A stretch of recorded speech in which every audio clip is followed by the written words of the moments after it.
घर संभालने के सबके अलग अलग तरीके होते हैं। जितना पॉसिबल हो इसे अगर हम सिंपल रख सकें तो इन्हें यूज़ करने के लिए भी आसानी होती है। बहुत ज़्यादा टाइम भी वेस्ट नहीं होता और पैसे भी वेस्ट नहीं होते हैं। ऐसे ही बहुत सारे तरीके आज आपके साथ शेयर करूँगी, जिसमें ना आपको काफ़ी आसानी होगी अपनी चीज़ों को ठीक से रखने में और अपने घर को ऑर्गेनाइज्ड और साफ़ रखने में। जितना हम लोग काम को कॉम्प्लिकेटेड तरीके से करते हैं या फिर बहुत सारी ऐसी चीज़ें यूज़ कर लेते हैं जिनकी ज़रूरत ही नहीं है, तो हमारा काम करने में भी टाइम लगता है, डिले हो जाती हैं सारी चीज़ें और फिर मेहनत भी बहुत ज़्यादा लग जाती है। मैं तो ये सारे तरीके जो भी यूज़ कर रही हूँ आपके साथ शेयर करूँगी, लेकिन अगर आपके पास भी ऐसी कोई आइडियाज़ हो जो कि सिंपल हो तो आप कमेंट सेक्शन में ज़रूर शेयर कीजिएगा। हेलो गाइज़, नमस्ते एंड वेलकम बैक।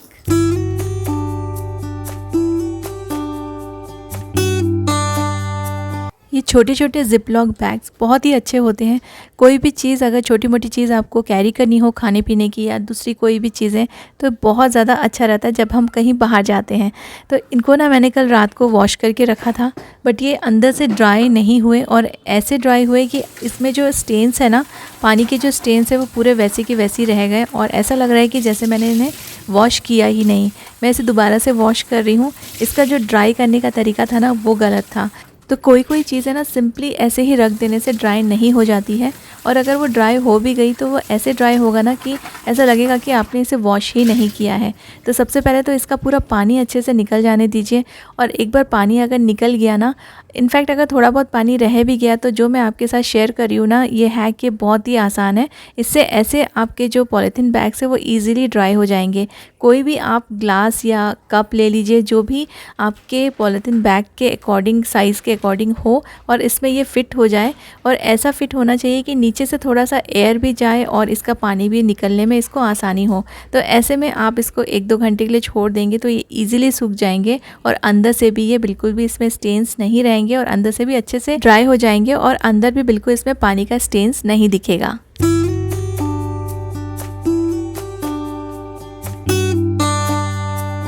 हमारे पास टोंग या फिर चिमटा, आप जो भी बोलते हो, ये हम लोग काफ़ी यूज़ करते हैं, डेली ये यूज़ में आते ही हैं।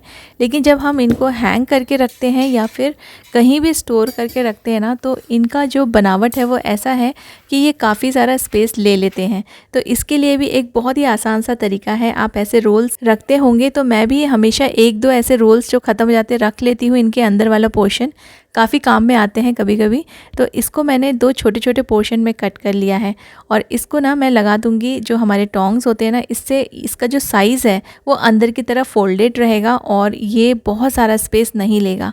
फिर आप इसको चाहे हैंग करें या फिर आप इसे कहीं भी स्टोर करें, जैसे हम कटलरीज़ के साथ भी इसे कभी कभी स्टोर करते हैं, रखते हैं वहाँ पे, तो वहाँ पर भी आप इसको रख सकते हैं। तो ये जो स्पेस ऑक्यूपाई नहीं करेगा, क्योंकि अगर जैसे मैंने पहले हैंग किया हुआ था ना, तो ये पूरा फैला हुआ था और दूसरी चीज़ों को बिल्कुल भी ठीक से मैं नहीं रख पा रही थी। तो इसलिए आप ऐसे जो भी टोंग या चिमटे आपके पास हैं, उसके लिए आप ऐसे रोल्स कट करके यूज़ कर लीजिए। इससे आपका जो स्पेस है ना वो बचेगा।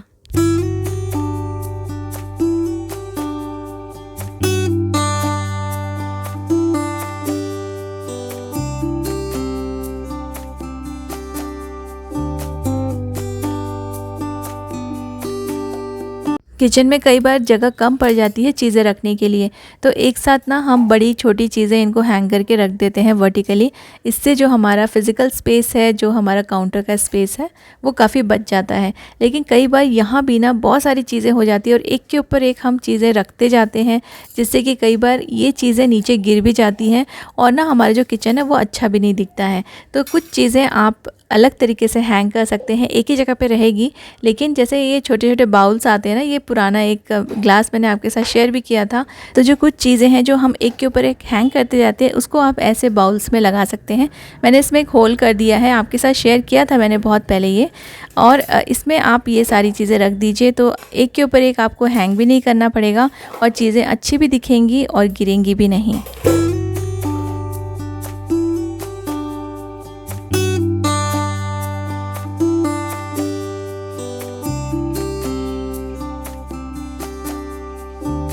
किचन के अलावा भी बहुत सारे रूम्स हैं जहाँ पे ऐसी बहुत सारी चीज़ें होती हैं जो थोड़ी कॉस्टली होती है, और अगर इनको हमने ठीक से नहीं रखा तो ये ख़राब भी हो जाती हैं। मेरे हस्बैंड के पास बहुत सारी टाइज़ हैं जिसको रखने में थोड़ा सा प्रॉब्लम आ रहा था, क्योंकि किसी भी बॉक्स में या बास्केट में रखो तो वो ना क्रश हो जाती थी और एक दूसरे में मतलब ना ख़राब सी हो रही थी वो।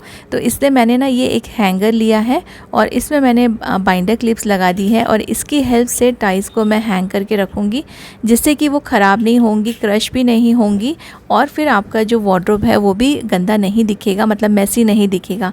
तो आप अपने वार्डरोब में स्पेस के अकॉर्डिंग, जितनी आपकी वार्डरोब में स्पेस है उसके हिसाब से आप इसका उतने लेंथ में आप इसे फ़ोल्ड कर लीजिए, और फिर फ़ोल्ड करने के बाद ना आपको एक एक जो टाई है वो बाइंडर क्लिप में अटका देनी है। टाइज़ जो रहती है ना काफ़ी कॉस्टली मिलती हैं, तो ये काफ़ी सारी टाइज़ मैंने रखी हुई थी एक बास्केट में, लेकिन ना उसमें रखे ये सभी टाइज़ ख़राब हो रही थी। तो आज मैंने इसको सारी टाइज़ को बाइंडर क्लिप्स में लगा दिया है। इसको नॉर्मली अगर हम हैंगर में ऐसे डायरेक्टली हैंग करेंगे ना तो उसमें भी एक दूसरे के साथ ना मिक्सअप हो जाती है, और फिर ना आपको फिर जब ज़रूरत पड़ती है ना वो अच्छा भी नहीं दिखता है वार्डरोब, और फिर क्रश्ड आपको टाइज़ मिलेंगी। जैसे मैं आपको ये बाइंडर क्लिप की हेल्प से लगाना दिखा रही हूँ ना, इसमें आपकी जो टाइज़ हैं वो बिल्कुल भी क्रश नहीं होंगी, ख़राब नहीं होंगी, और आपके वार्डरोब में बिल्कुल भी स्पेस नहीं ऑक्यूपाई करेंगी।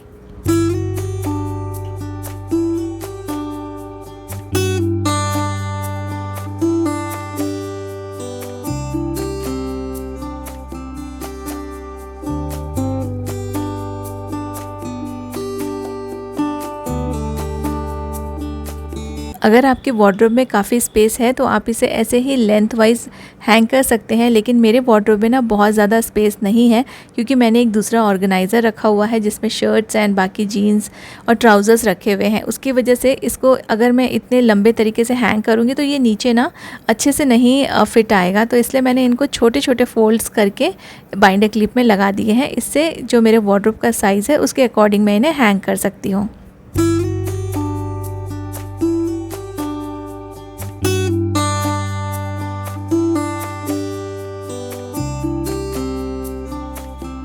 आपके ड्रेसिंग टेबल पे आपको ऐसी बहुत सारी क्लिप्स मिल जाएंगी, क्लचर्स, जो कि बहुत ही अनटाइडी लगता है अगर हमने ऐसे ही इनको रख दिया। आप बास्केट भी यूज़ कर सकते हैं, लेकिन एक और तरीका बताती हूँ। जैसे हैंगर्स में आप अपने सारे क्लचर्स लगा दीजिए, छोटे बड़े जो भी है ना वो इसमें आराम से फिट आ जाएंगे, और फिर ये टूटेंगे नहीं, क्योंकि कई बार मिक्सअप होने के बाद ये जल्दी टूट जाते हैं। तो आप इसको अगर हैंगर में हैंग कर देंगे ना ऐसे, तो आपका जो ड्रेसिंग स्पेस है वो भी काफ़ी, उसमें आपको स्पेस मिल जाएगा, ये सारी चीज़ें ऊपर हैंग रहेंगी, और आपका जो वार्डरोब है वो भी क्लटर्ड नहीं दिखेगा। मोस्टली ये क्लिप्स डेली यूज़ में आती है, इसलिए हम लोग इनको अपने ड्रेसिंग टेबल पे या अपने वार्डरोब में ऐसे ही छोड़ देते हैं, और इससे ही हमारा जो वार्डरोब है या फिर टेबल है ना वो क्लटर्ड दिखता है। क्योंकि ये सारी चीज़ें बिखरी रहेंगी तो आपका जो ड्रेसिंग टेबल है वो आपने कितने भी अच्छे से साफ़ रखा हो ना वो अनटाइडी ही दिखेगा। और जो छोटी छोटी क्लिप्स होती है उनके लिए मैंने ये जिप लॉक्स यूज़ किया है, एक के साथ एक मैंने इनको लगा दिया है, और इसको हैंग कर दीजिए, और जो भी छोटी मोटी क्लिप्स यहाँ वहाँ पड़ी रहती है वो इसमें लगा दीजिए। जब भी ज़रूरत हो आपको टाइम पे ये चीज़ें जगह पे मिल जाएंगी, और ये ख़राब भी नहीं होंगी। हैंगर्स को आप यूज़ कर सकते हैं अपने नेकलेसेस हैंग करने के लिए, क्योंकि ये नेकलेसेस भी बहुत जल्दी ख़राब होते हैं, और अगर ये एक दूसरे में टैंगल्ड हो गए तो फिर इनको रिमूव करना भी काफ़ी मुश्किल होता है।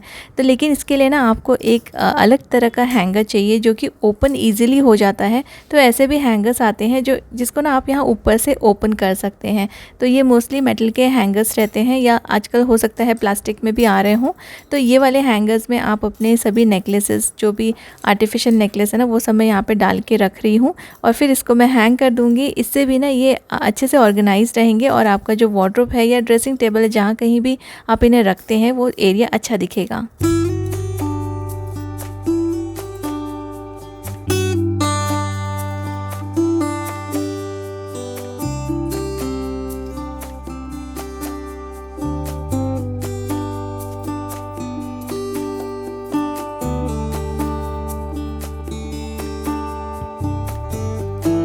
मेरे पास ज़्यादा नेकलेस नहीं है, बस इतने ही हैं, तो मैंने जितने भी थे उन सबको मैंने इसमें हैंग कर दिया है। अगर आपके पास ज़्यादा भी हो ना तो आप एक साथ इन सबको ऐसे हैंग करके रख सकते हैं।